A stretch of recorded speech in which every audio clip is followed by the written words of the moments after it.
Okay, सो देवियों और जानवरों, पहले स्टैंड अप की अपार सफलता के बाद पब्लिक डिमांड पर और कल्चरल कमेटी के खाली होते हुए खजाने को देखते हुए फिर से आपके सामने आपको फ्री में हंसाने और अपने आप को कूल बनाने के लिए हाजिर है आप सबके बीच सूरत गुलाब और ज़बान जुलाब आकांक्षा।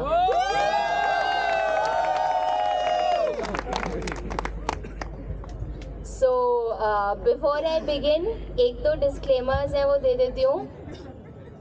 थोड़ा बहुत गाली गलौज होगा, ऑफेंस मत लेना, क्योंकि यहाँ आने के बाद मेरे संस्कारों का घड़ा भर चुका है। ओके, तो थोड़ा बहुत निकल सकता है। और ये क्या बात होती है यार, मतलब अगर अनुराग कश्यप करता है तो वो आर्ट है और मैं करती हूँ तो फार्ट है, ये तो गलत है। ठीक है, तो वो करता है तो वो टाटी है और मैं टट्टी हूँ, ये क्या बात हुई? तो जेंडर की बेसिस पे तो डिस्क्रिमिनेट मत करो यार, वो मेरे हाथ में नहीं था, जैसे मुसलमानों के हाथ में नहीं होता है कि वो। खैर, ओके, पॉलिटिकल जोक्स पे कुछ भी नहीं आने वाला है। 2024 का नतीजा हमको पता है। Okay, and second disclaimer is मैं मैरिड हूँ गाइज, मैं मैरिड हूँ और मैं तुम लोगों से बहुत बड़ी हूँ। पिछले स्टैंड अप में मैंने बोला था, शायद कुछ लोगों को लगा मैं मजाक कर रही हूँ, but that is not a part of the joke. I am married, that's a fact. Okay, क्योंकि बहुत कंफ्यूजन फैल रहा है कैंपस में। रजौल आया है क्या? That's a joke, not really. Okay, so done with the disclaimers. For those handful of you who don't know me, I'm Akanksha and I'm from EDM wing. EDM is the extramarital affair of SRFTI that it doesn't want to owe up to. जैसे Jon Snow था ना game of thrones में, तो सब उसको कहते रहते थे ये नाजायज औलाद, दासी पुत्र, और जब मतलब उसकी ज़रूरत पड़ती है तो वो फिर आता है ना। तो वैसे ही अभी हम लोगों का थोड़ा चल रहा है। अभी 4th वेव 5th वेव आएगा ना तो पता चलेगा ईडीएम कौन है। ठीक है,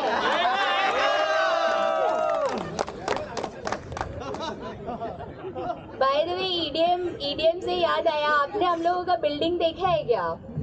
तो ये एक तो बिल्डिंग है, ये बिग स्टूडियो वाला है ना, तो ये बड़ा आर्टिस्टिक म्यूरल बनाया है, बड़ा खर्चा किया है थोड़ा इस पे। इसमें 2 डिपार्टमेंट है बेसिकली, नीचे सिनेमा, ऊपर साउंड। क्योंकि ऑफ कोर्स है ना, सिनेमा बेसिकली है क्या, विजुअल और साउंड है ना।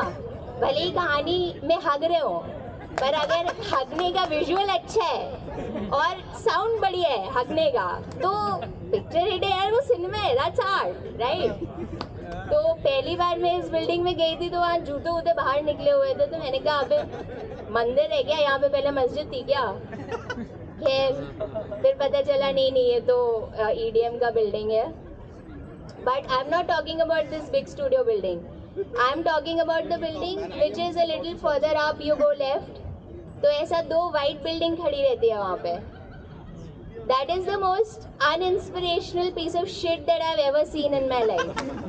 Like in a film school, if this is the kind of building जो आपको मिलता है, तो मैं पहली बार आई, मैंने सोचा कि पूछ लो कोई अपार्टमेंट खाली है क्या, तो बहन जो यहीं पे रुक जाऊँ, कहाँ अजय नगर, तो पता चला नहीं ये तो हमारी ईडीएम बिल्डिंग है। मैंने कहा अबे यार, तो मतलब उसको देख के मेरे दिल में एक ख्याल आया कि अभी देखा होगा आपने कि कल जो है हम लोगों के सीनियर्स की डीवी स्क्रीन की गई थी। अब देखो, मैं नहीं हंस रही हूँ सीनियर्स, मैं नहीं हंस रही हूँ, मैं तो आप ही की साइड हूँ यार। अभी 6 महीने बाद आप लोग हम पे मुझ पे हंसोगे, तो मैं नहीं हंस रही हूँ। बट जो बिल्डिंग है ना, वो किसी आर्किटेक्ट का डीवी प्रोजेक्ट ही लगता है ना, कि 3 महीने में पढ़ा के और एग्जीक्यूट करने को बोल दिया, तो वो डीवी प्रोजेक्ट है। ओके, और जैसे ये होता है कि जैसे मान लीजिए 2 लोग हैं और उन्होंने एक ही सेक्स वर्कर को बुलाया, सब अडल्ट है आई थिंक यहाँ पे।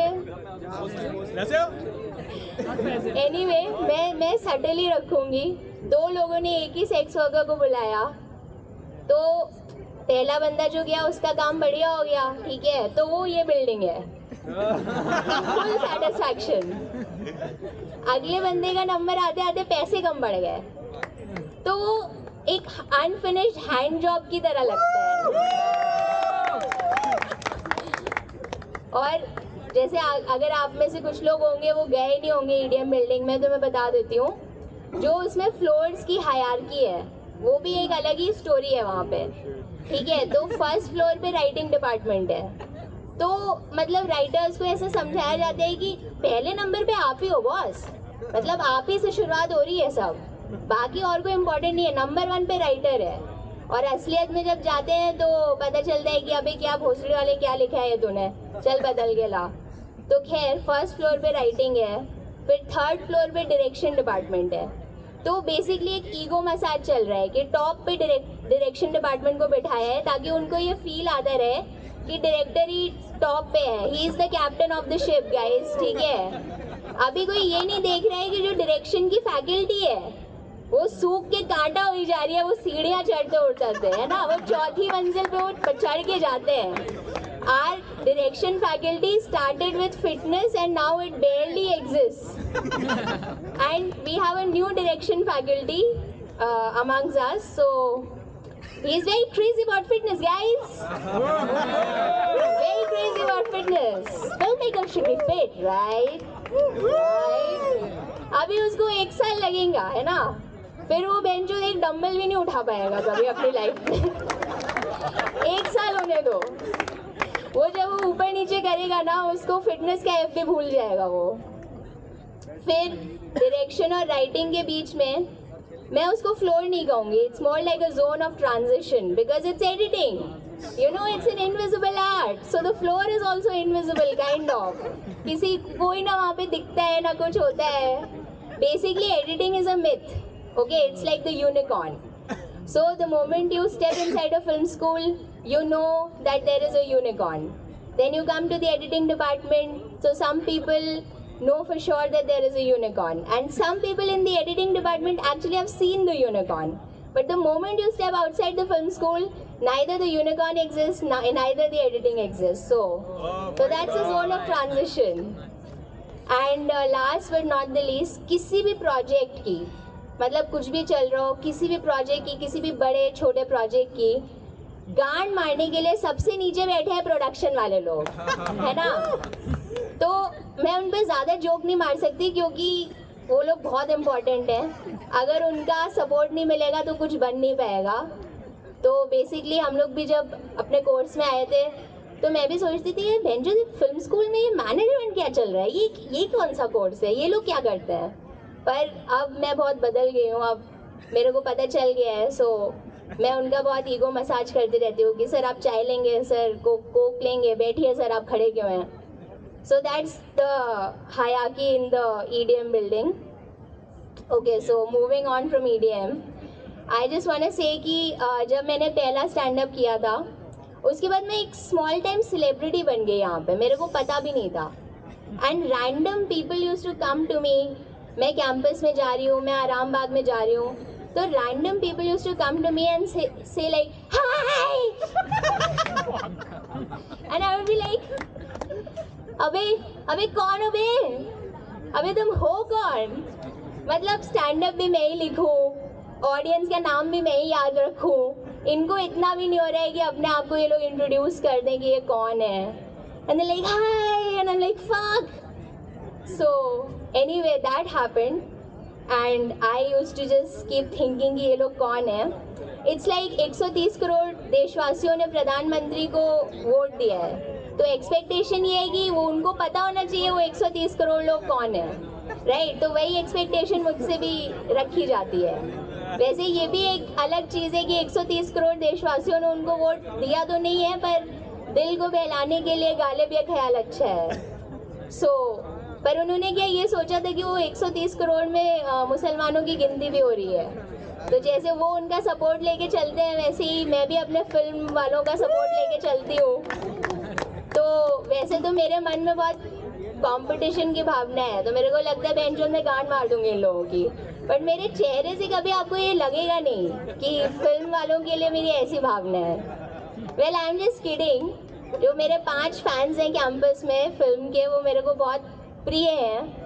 If you guys are not there, then I have to return to my husband. That's not fun. This is fun.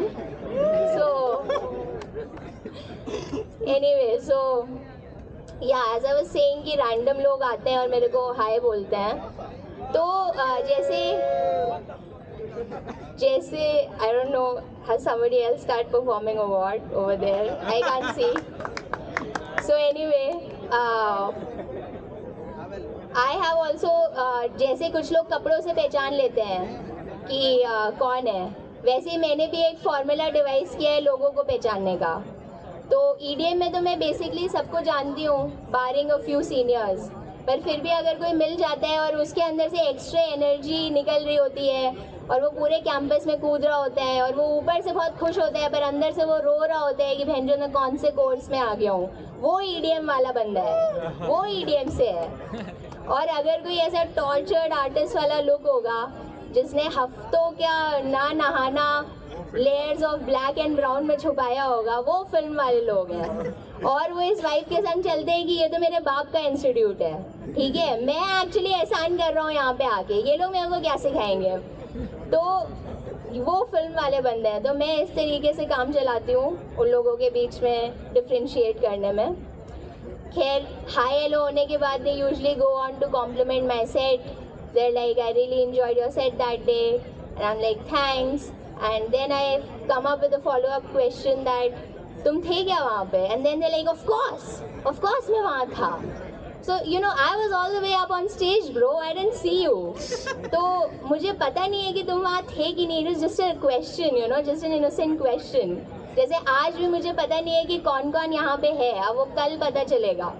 या अगर मेरे को कल जेल हो जाती है किसी जोक की वजह से तो मुझे पता चल जाएगा हमारे बीच कोई IT सेल मेंबर था। बट एनीवे अगर कोई IT सेल मेंबर है तो मैं उससे कहना चाहती हूँ कि प्लीज़ भाई तू 1 हफ्ते की ट्रोलिंग का पैसा मुझसे ले ले, पर प्लीज़ मेरा जेल मत करवाना, क्योंकि ये जनरल बॉडी ग्रुप के डिस्कशन में मेरे बेल का चंदा इकट्ठा नहीं हो पाएगा, ठीक है, मैं जेल में ही सड़ूंगी। क्योंकि उस ग्रुप में इस चीज़ पे तो कंसेंसस बन नहीं पाता है कि जॉर्जियन कैलेंडर फॉलो करना है कि इस स्नेक की खाल कौन सी है या ये कौन सा स्नेक है। तो ये लोग मेरी बेल का चंदा तो इकट्ठा कर नहीं पाएंगे। आई कैन ओनली इमेजिन कि ये डिस्कशन कैसा होगा। They would be like oh guys, एक हमारी स्टूडेंट है उसको जेल हो गई है, प्लीज़ उसके लिए हमें कुछ करना चाहिए। And then somebody would be like yeah we must start a fund to get her bailed out. And then Jahanab Roy, whosoever that person is, I don't know, उसका मैसेज आएगा and then he would be like, अबे wifi की गांड लग गई है क्या?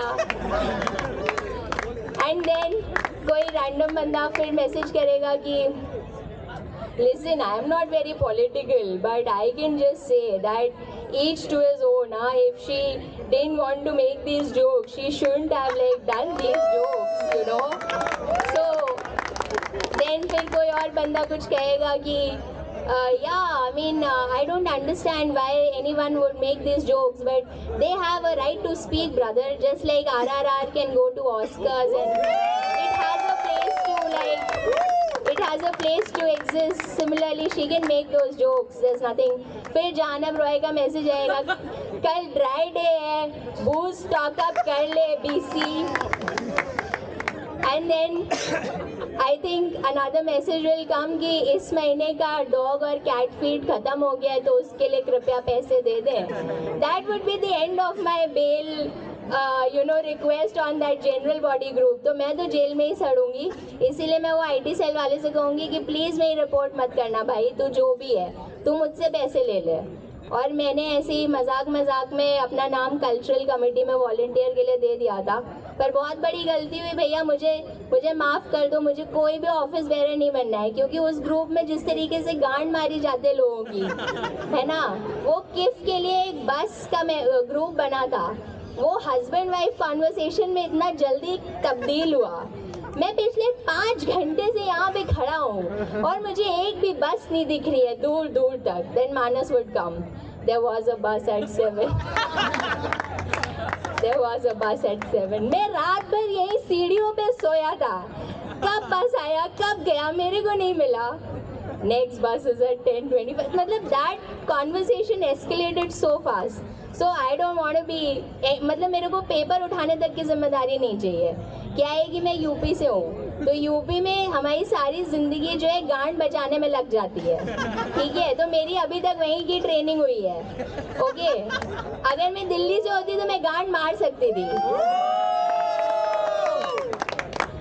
तब मैं कर लेती, पर अभी वो ट्रेनिंग नहीं हुई है. हाँ, ये और बात है कि यूपी वाले पूरे देश की गांड मार रहे हैं, पर अभी तो मैं अपनी गांड बचाने में खुश हूँ. तो सौम्या जी, जो भी अगर आप यहाँ पे हैं, प्लीज़ मेरा नाम काट दीजिएगा. मुझे कल्चरल कमेटी या किसी भी कमेटी में नहीं शामिल होना है. Then you know, by the end of that conversation with my whatever, whosoever that fan was that was happening, so they would be like, their last question would be like, so when are you performing next? When is the stand up? आप कब perform कर रही हैं? मैं आऊँगा, मैं ज़रूर आऊँगा. And I would be like, माधवजोत पहले तो दूर से बात कर, ओके, तू मुझे डरा रहा है. And then I'll be like, ये लिखना पड़ता है, this is hard work. Okay, सोचना पड़ता है, लिखना पड़ता है, तब जाके स्टैंड अप बनता है. ठीक है, it's a writing job, not a hand job. हाँ ठीक है, दोनों काम हाथ से होते हैं, पर इरेक्शन और स्टैंड अप में डिफरेंस है गाइस. केवल खड़ा करने से काम नहीं चलेगा, कुछ करना भी पड़ता है उसके बाद. ठीक है, सो बट ऑब्वियसली मैं उनको ये नहीं बोलती हूँ, मैं उनको बहुत प्यार से जवाब देती हूँ कि सून, you know, soon I'm still working on it, soon it will come, in the next open mic it will be there. But all this entire conversation has brought me closer to our Prime Minister. Like now I can really empathize with him, because he, as you know, he goes to so many countries. Like he can go to any country on the face of the earth, right? So he goes to that place and he meets the diaspora and he's like, you know, वहाँ पे Indians जो abroad में रह रहे हैं वो उनके पास आते होंगे and they'd be like, Modi ji, I'm a big fan, Modi ji, अच्छे दिन कब Modi ji? And Modi ji would be like, yeah, I'm working on it. Soon you will have them. That's it, my time, guys. Thank you so much.